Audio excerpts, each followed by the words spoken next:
Gracias, estimados suscriptores de Verdades y Rumores.com por estar de nuevo con nosotros en otro episodio de Contrastes. Muchos consideran que la investigación que podría aprobar la Corte Penal Internacional contra Nicolás Maduro es la solución a la crisis venezolana. Y realmente lo es. Pareciera que no es una salida al conflicto, pero sí podría ser una acción de justicia a favor de los centenares de venezolanos cuyos derechos humanos han sido violados por el régimen. Si tomamos como ejemplo las acciones similares emprendidas por la Corte Penal Internacional, veremos que las sentencias a los señalados llegaron después de resueltos los conflictos que originaron las violaciones a los derechos humanos. Crear demasiadas expectativas con este caso para resolver a corto plazo la crisis nacional es un error que podría generar mayor desesperanza. Lo prudente es entender que esta investigación no es rápida ni inmediata, sino que toma mucho tiempo porque se trata de reunir todas las pruebas y testimonios que demuestren que Maduro y sus secuaces violaron los derechos de los venezolanos. A la larga, no solo la posible investigación, sino la probable condena serían un acto de justicia ante las atrocidades cometidas por el chavismo. La justicia a veces tarda, pero siempre llega y cuando llega ayuda a curar las heridas generadas por un conflicto. Al regreso, converso con Jesús Seguías, presidente de la encuestadora Tincor y destacado consultor político, quien hace una evaluación de los errores cometidos por la oposición y la negociación como probable salida a la crisis venezolana. Ya regresamos.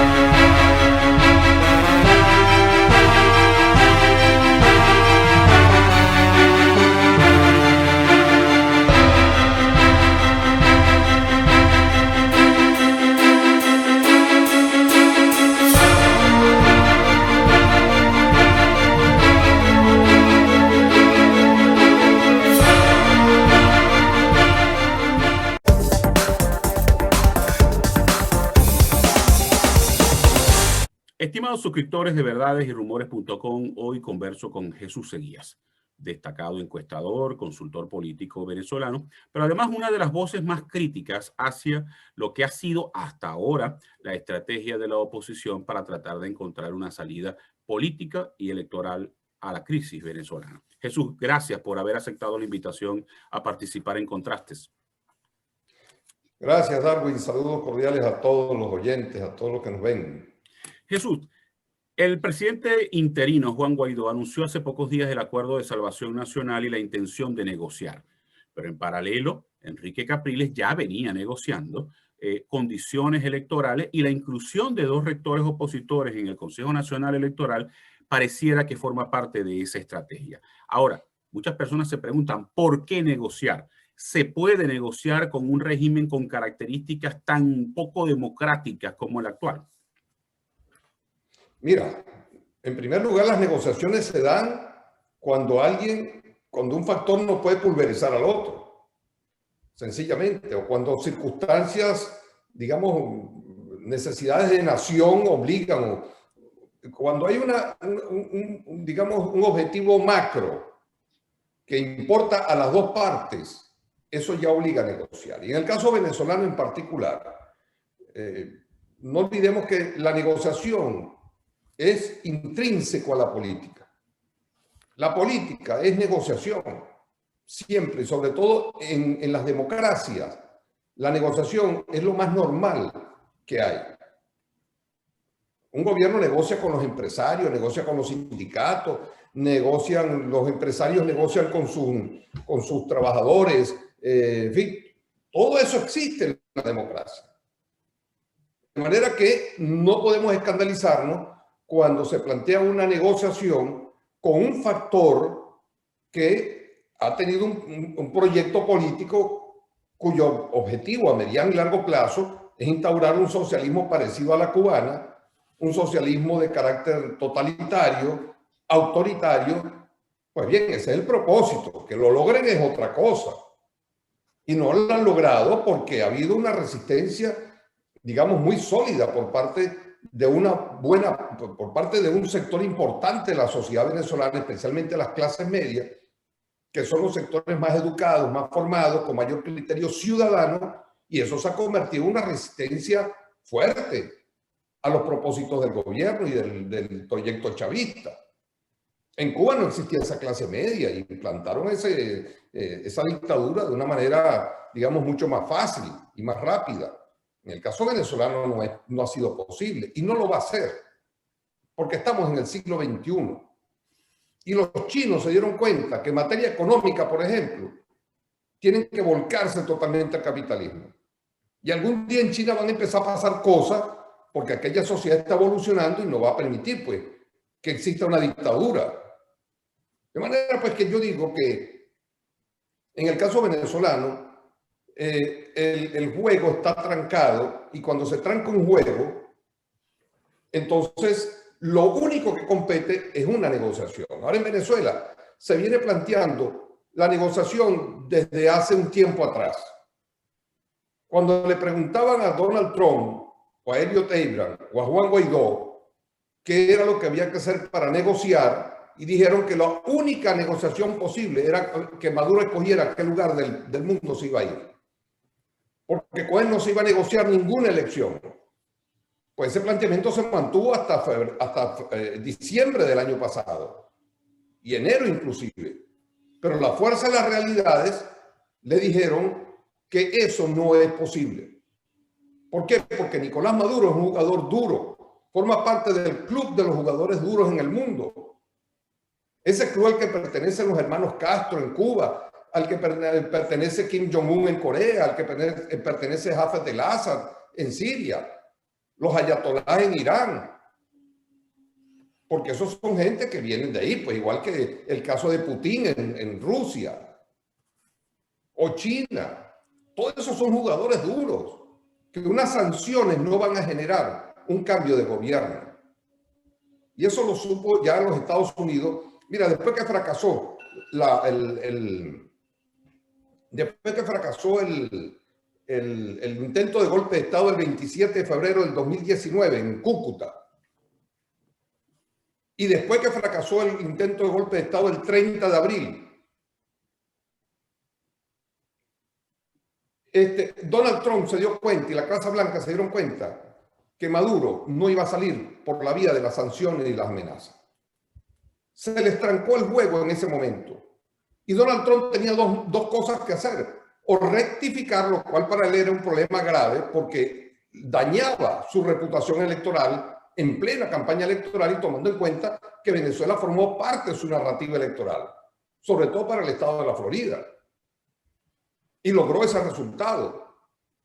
Entonces ellos decidieron seguir jugando sabiendo que eso no iba a ir a ningún lado, pero Elliot Abrams decía que el caso venezolano iba a terminar en una mesa de negociación y no con quien uno quiera, sino con los que están allí. Estoy citando palabras textuales.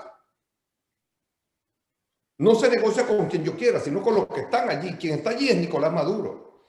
Ahora, Jesús, tú hablas de que Maduro juega duro, ¿no? Es un jugador muy duro.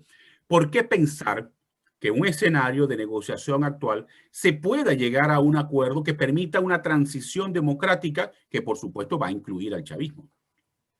Mira, porque es que tú tienes que tener incentivos, por un lado, y por otro lado, a las negociaciones se llegan por dos vías, o por la vía de la coacción o por la vía de la convicción. Si tú tienes poder de coacción suficiente para forzar al otro a sentarse a negociar lo que tú quieres, pues bien, procede. O si no lo tienes, tienes que ir por la vía de la convicción. ¿Cuál es el poder de coacción que tiene la oposición venezolana? Su organización interna en Venezuela. Un liderazgo sólido a nivel nacional. Partidos políticos fortalecidos. Unidos. Nada de eso existe. El único poder de coacción que tiene la oposición venezolana son las sanciones aplicadas por la comunidad internacional, especialmente Estados Unidos, porque la comunidad internacional ya es una palabra muy gruesa. Y de los casi 60 países que reconocieron a Juan Guaidó como presidente interino, solamente quedan como 7 nada más. Entonces, Estados Unidos es quizás la mayor fortaleza que le queda a la oposición a través de unas sanciones que han aplicado, que a Maduro le interesa negociar porque se han convertido en un obstáculo muy grande para poder desplegar la economía venezolana y para ellos movilizarse a nivel internacional por la cantidad de amenazas que hay contra ellos. Entonces, eso es un incentivo. ¿Para qué? Para que Maduro haga concesiones. Ahora, entre las concesiones está que Maduro renuncie. No. Que haga elecciones presidenciales. No va a haber elecciones presidenciales. Hay que decírselo a los venezolanos. Maduro no va a llegar a eso, una elección presidencial anticipada. Una elección parlamentaria anticipada, dudo que lo haya. Dudo. Que acepte un referéndum revocatorio, quizás porque eso está contemplado en la Constitución, pero ojo, eso puede ser una trampa para la oposición venezolana. Ojo, porque eso pasa porque millones de venezolanos firmen. Claro. Y después la experiencia de Tascón, de la lista Tascón, en un país que es altamente vulnerable, con una población muy vulnerable a los dictámenes del Estado y del gobierno y del poder, ¿quiénes se van a atrever a firmar? Entonces el tiro le puede salir por la culata a la oposición. No es que la gente ame a Maduro, es que la gente está neutralizada en gran medida producto de su vulnerabilidad, de su miseria, de su pobreza, de sus necesidades básicas. Y del miedo. Todo eso genera temores. Entonces, el tema está en que tú debes negociar hasta donde puedas. Que va a ir a unas elecciones sin condiciones. No, las condiciones las buscas tú. Y vas a obtener las condiciones que tu capacidad de coacción, tu poder de coacción o de convicción logren generar. Si tu poder de coacción es suficientemente grande, pues obtendrás muchas concesiones. Si no es muy grande, obtendrás medianas concesiones. Y si es muy poquito, tendrás muy poquitas concesiones. Porque en una mesa de negociación donde tú pides 10 puntos, que se te cumplen 10 puntos, y logras obtener los 10 puntos, ahí no hubo negociación, lo que hubo fue una claudicación del otro. Sencillo. De manera que si tú pides 10 cosas, estás preparado para obtener 5, 6, 4, 7, 3. Todo depende de tu poder de coacción, de tus incentivos y de tu capacidad de convencer al adversario de que si él hace concesiones va a salir bien. ¿Por qué? Porque esto finalmente tiene que ser acuerdo ganar-ganar, donde el adversario se sienta ganador y tú te sientas ganador también. Ahora, ese es el juego de las negociaciones. Entonces, frente a la poca probabilidad de que Maduro, por ejemplo, acepte un adelanto de elecciones presidenciales, de elecciones parlamentarias y quizás acepte revocatorio, ¿qué se puede acordar dentro de esa mesa de negociación? Porque es la preocupación que existe en Venezuela, porque todavía hay quienes consideran que hay que buscar una salida rápida, inmediata, para poder resolver los problemas que afectan a los venezolanos. Mira, las vías rápidas no existen en Venezuela y nunca existieron. Eso es una mentira que se le creó a los venezolanos de manera irresponsable. La famosa salida del 2014 fue una actitud irresponsable, fue una decisión muy irresponsable por parte de algunos dirigentes de oposición. En la salida por la vía constitucional de Maduro fue una decisión irresponsable porque sabían que eso no iba a ocurrir. Convocar un referéndum de revocatoria en el 2017, o 2016, eso no iba a ocurrir. La rebelión del 2017 no iba a lograr su objetivo porque no ibas a sacar a Nicolás Maduro del poder con unas grandes manifestaciones de calle, como ocurrió en Argentina con Fernando de la Rúa, como ocurrió en Ecuador con Yamil Mahuad, que con grandes manifestaciones los presidentes pusieron el cargo a la orden. No, Nicolás Maduro no es de la escuela de la Rúa y de la escuela de Yamil Mahuad. Es de la escuela de Fidel Castro, de Raúl Castro, de los chinos, de Rusia. Oh, por Dios. ¿Cómo ¿cómo es que en la oposición no va a haber un poquito de sindéresis y saber dónde están parados? Y claro está, el punto está que en este momento la derrota sufrida por la oposición con el famoso cuento del cese de la usurpación, gobierno de transición y elecciones libres, fracasa rotundamente. Nicolás Maduro se siente victorioso en una lucha contra el imperialismo yanqui. O sea, están en plena épica revolucionaria, pues, en su zona de confort. Como vengo diciendo, tienen casi que un orgasmo político. Entonces, vencieron a Donald Trump.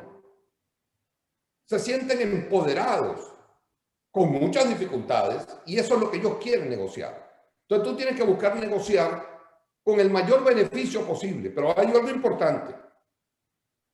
Si no te bastan los poderes de coacción que tienes para lograr más concesiones, tienes que apelar al poder de convicción, demostrarle a ellos que si ellos hacen concesiones van a salir bien. Y ese es el tema que está en discusión con respecto a las condiciones electorales. ¿Cómo vamos a ir a ese proceso electoral? ¿Qué condiciones se van a obtener? Lo dejamos para la segunda parte. Exactamente, tenemos que hacer una pausa y te quiero dejar que para la segunda parte tratemos el camino que debería seguir la oposición, una oposición dividida, porque hay unos que aspiran al proceso, una vía electoral, y hay otros que siguen insistiendo en el todo o nada. Hagamos una pausa, ya regresamos.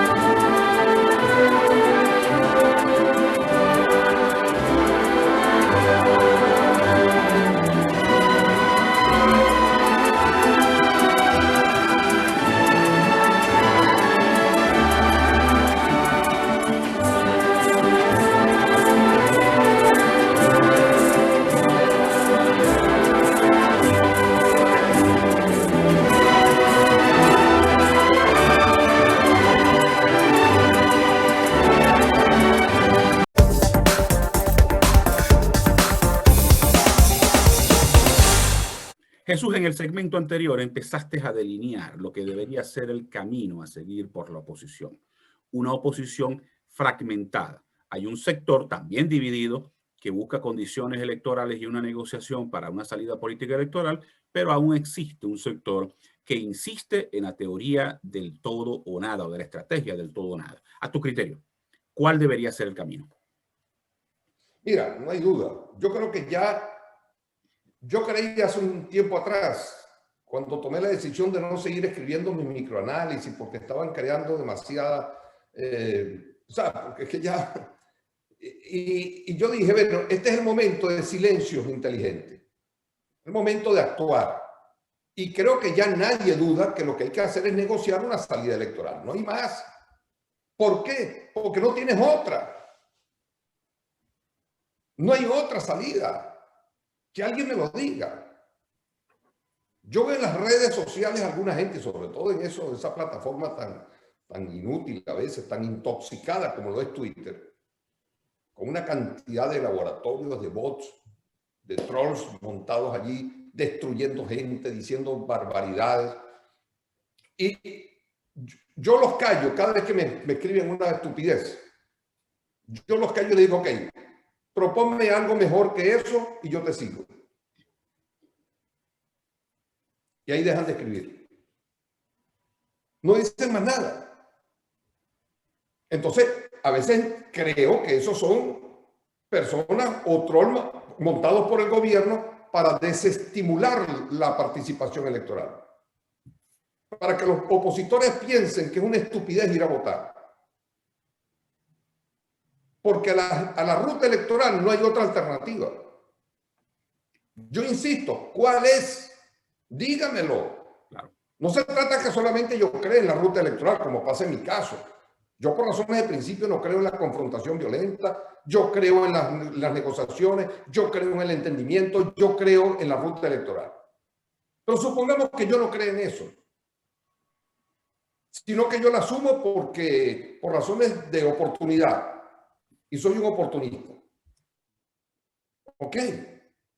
Pregunto, ¿hay alguna otra ruta distinta a la electoral para por lo menos seguir haciendo política y ofrecerle a los venezolanos una solución a mediano plazo que genere un cambio de gobierno a mediano plazo? ¿Y por qué digo a mediano plazo? Porque a corto plazo no hay ningún escenario electoral que contemple una elección presidencial, que son para el 2024. Porque el nivel de desespero de quienes quieren un cambio no tiene que ver con quién es el presidente. Tiene que ver con la calidad de vida de los venezolanos que no aguantan más. Y de manera legítima piensan que al haber un cambio de gobierno pueden mejorar las condiciones de vida del venezolano. Entonces, si la ruta es electoral y la ruta electoral tiene un cronograma y va a llevar un tiempo, y las posibilidades de un cambio de gobierno no serán antes del 2024 por los vientos que soplan. ¿Qué va a pasar de aquí al 2024 con los venezolanos? Y esa es la pregunta que la oposición venezolana no se está haciendo en forma responsable. Y el gobierno tampoco. Porque en la mesa de negociaciones lo único que está contemplado es la crisis política, solucionar la crisis política. Como que si a los venezolanos no les importara eso. A los venezolanos no les importa un bledo el tema del CNE, el tema de las tarjeticas de los partidos políticos, el tema, y digo tarjetica no es porque son partidos minoritarios todos. No es que estamos hablando de un partido que tenga 20% en la encuesta, mínimo. No, estamos hablando de partidos de 6 puntos, 4 puntos, 3 puntos, 1 punto. En las preferencias de los venezolanos. Entonces, eso no le interesa a los venezolanos. A los venezolanos lo que les interesa es qué va a pasar con su trabajo, con sus ingresos económicos, con su capacidad para comprar comida, con su capacidad para comprar una medicina o de internarse en una clínica o un hospital en caso de que tenga un COVID. Que tenga agua, que tenga electricidad, que tenga gas doméstico, que tenga gasolina. Es correcto. Eso es lo que le importa al venezolano. Entonces, yo digo, ¿cuál es la propuesta en la mesa de negociaciones para resolver la crisis económica? Que no puede ser reducida, como lo ha hecho en forma muy responsable también la oposición venezolana, dirigida por Juan Guaidó, que no puede ser reducido el tema económico a una ayuda humanitaria como que si los venezolanos somos mendigos. No vale, los venezolanos tenemos capacidad de trabajo. Los empresarios venezolanos quieren invertir, pero quieren nuevas reglas de juego, quieren un nuevo marco jurídico, quieren un nuevo pacto social entre el Estado y los empresarios, como ocurrió en China y en Vietnam. ¿Por qué en Venezuela no puede ocurrir lo mismo? Y creo que Miraflores tiene, digamos, alta conciencia de esto. Y por eso están creando las famosas zonas económicas especiales, que es como el primer intento para entrar de lleno en el capitalismo. Por ahí comenzó China, con algunas zonas económicas especiales, entre ellas Hong Kong y algunas otras. Y ahora, Jesús, ya vimos que, en el escenario que está planteado, vimos que eso le pudieron hacer. Entonces yo digo, ¿qué vamos a proponerle a los venezolanos en materia económica? Aquí lo que planteamos es que a Dios rogando y con el mazo dando, resolviendo la crisis política, que no va a ser otra que la ruta electoral, y por otro lado, proponernos todos los venezolanos, un todos por Venezuela, para reconstruir económicamente el país, porque nos estamos quedando solos, Darwin. Todos los países están imbuidos en sus propias crisis generadas por la pandemia. Nadie está pensando en Venezuela. Ya Venezuela está fastidiando a la comunidad internacional, que además es cambiante, no es un todo monolítico. es correcto. Ya vemos que en Perú va a llegar un gobierno a lo mejor comunista, que en Chile hay un desastre allí en materia política, que Brasil puede llegar Lula da Silva de nuevo al poder, que Colombia está al borde de que llegue a la izquierda al poder. Todo eso es cambiante. En Europa pueden haber cambios también. Ahora, Jesús, tomando en cuenta el escenario político, si se logran condiciones, en el supuesto negado que se logren las condiciones para participar en los comicios del 21 de noviembre, ¿para qué sirve participar? Porque hay gente que dice que con eso no se resuelve el problema. A tu criterio, ¿de qué serviría que la oposición unida y con condiciones electorales participe en ese proceso? Mira, en primer lugar hay que decir que una elección de gobernación y alcalde no va a resolver la crisis del país. De entrada hay que decir eso. Quien lo diga está equivocado. ¿Para qué sirve eso? Sirve para que la oposición venezolana o los que quieren un cambio de gobierno, que entiendan que hay que empezar a acumular fuerzas para que cuando llegue el proceso electoral del 2024 o antes, la oposición tenga un nivel de fortaleza mucho mayor a la que tiene en este momento. Que esas gobernaciones están desmanteladas, que no tienen recursos, que les van a montar un protector, pues que monten todos los protectores que quieran, porque no es tanto el poder que tú vas a adquirir, es el poder que le vas a quitar al otro. Son espacios de poder tangible, como pasó con la Asamblea Nacional. La Asamblea Nacional tampoco tenía capacidad de provocar un cambio de gobierno en términos inmediatos. Pero la oposición participó. Y mira cómo le ha sacado el jugo a la Asamblea Nacional. De hecho, Juan Guaidó muestra el cargo ese que él se asignó pues, cuando se juramentó en enero, el 23 de enero del 2019. Eso que llaman presidente interino. Eso fue gracias a que es parlamentario y gracias a que fue electo en una elección parlamentaria. No fue el resultado de una rebelión popular que él llegó a la presidencia de la Asamblea, ni de un golpe militar donde los militares lo pusieron a él de presidente de la Asamblea. No, no, no, no. Él participó en un proceso electoral desigual, conducido por un CNE en su mayoría chavista. 4 rectores de 5 eran chavistas. Solamente Vicente Díaz era el único opositor. Que hicieron todas las trampas del mundo, que ilegalizaron partidos políticos como COPEI, en pleno proceso electoral, pero la oposición no mordió el peine, siguió.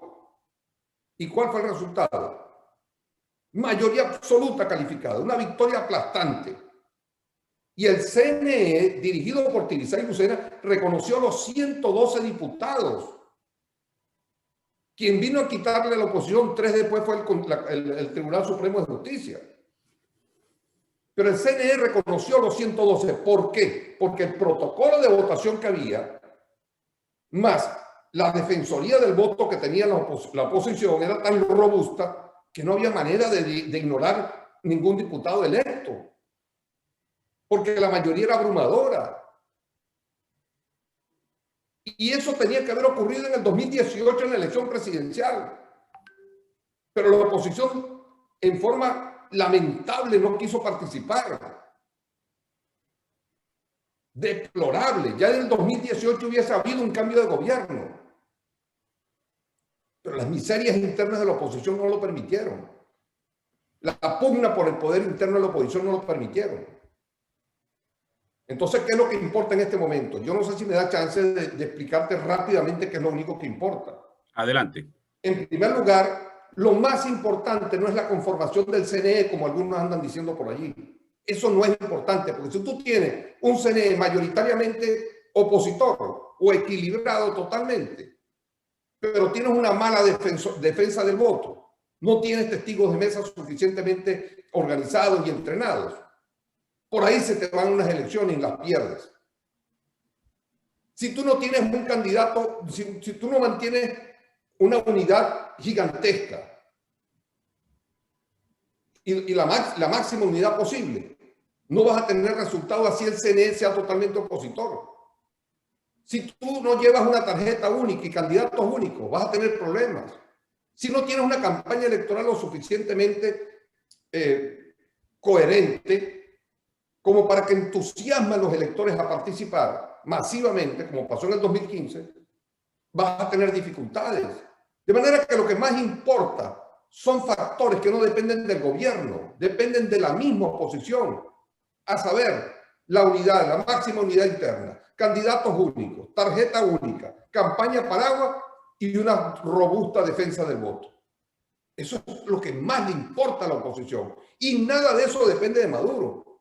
¿O es que van a esperar que Maduro sienta a todos los opositores y los una? ¿O van a esperar que Maduro llegue y le diga a la gente, salgan a votar toditos masivamente para que gane la oposición.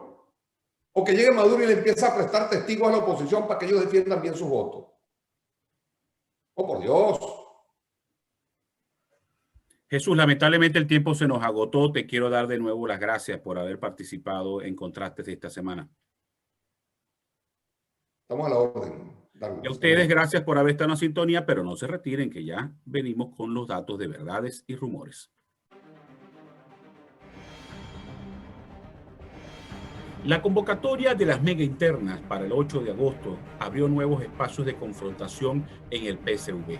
En el caso del Zulia, el escenario más cercano es una dura confrontación entre Omar Prieto y Francisco Arias Cárdenas, aunque este último aún no anuncia formalmente su intención de colocar su nombre para que sea evaluado por las VC. Prieto se mueve para establecer alianzas que le permitan matizar el alto rechazo que tienen a su VC. Y por eso ya amarró un acuerdo en San Francisco con Dirwin Arrieta, pero además busca lo mismo con Willy Casanova en Maracaibo. Si Arias Cárdenas decide participar, buscaría en primera instancia impedir que Omar Prieto obtenga el apoyo de 85% de las VC para luego batirse en una campaña que sería a sangre y fuego. ¿Quién ganará? Esperemos los acontecimientos. Tal como lo habíamos anunciado en Verdades y Rumores, México posiblemente será la sede de las negociaciones entre chavismo y oposición. Esas conversaciones deben iniciar en las próximas semanas y todo indica que el temario ya está definido. La mediación estaría a cargo de Noruega, que ha venido participando en la búsqueda de una solución política y electoral. No se trata de una iniciativa particular de esa nación, sino que es parte del esfuerzo de la comunidad internacional, sobre todo de Estados Unidos y la Unión Europea. Esperamos que esas negociaciones conduzcan hacia una real salida a la crisis venezolana. A pesar de los conflictos que afectan a un nuevo tiempo en el Zulia, su líder fundador, Manuel Rosales, está listo para postularse como precandidato a la gobernación del Zulia. Rosales ya tiene definida su postulación y además celebra que aparece en buena posición en los sondeos de opinión pública que se están realizando. Solo estaría esperando que se acuerden las condiciones electorales, pero además que la oposición no solo decida participar, sino que defina el método de selección. ¿Consenso o primarias? ¿Cuál es el método que usted escoge? En el gobierno interino de Juan Guaidó hay una gran preocupación por la sequía financiera que les afecta. ¿Por qué la sequía? Porque el gobierno de Joe Biden les cerró el chorro de dinero hasta que termine la auditoría que están realizando sobre el uso de los recursos entregados. En ese sentido, también hay nerviosismo en el interinato por lo que puedan encontrar en dicha auditoría, tomando en cuenta el ruido que existe en torno a la poca transparencia en la administración del dinero entregado.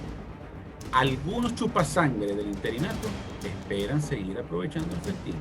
Ojalá no puedan seguir saqueando al país a costilla de la crisis. Los estafados por el Banco Occidental de Descuento y Víctor Vargas con el Banco del Orinoco en Curazao tienen que estar muy pilas. ¿Por qué? Porque se acerca la fecha en la cual culmina el proceso de liquidación de dicho banco y deberían comenzar a devolver los ahorros a los afectados. Pero recuerden que la estrategia de Víctor Vargas y el BOD es jugar al desgaste de los estafados para que finalmente acepten recibir una parte del dinero y no la totalidad de los ahorros que entregaron. Ustedes por derecho deben recibir la totalidad de los ahorros que entregaron y no migajas del BOD ni de Víctor Vargas. Hasta aquí Contrastes de esta semana. Nos vemos el próximo viernes con otra interesante entrevista y más datos de verdades y rumores.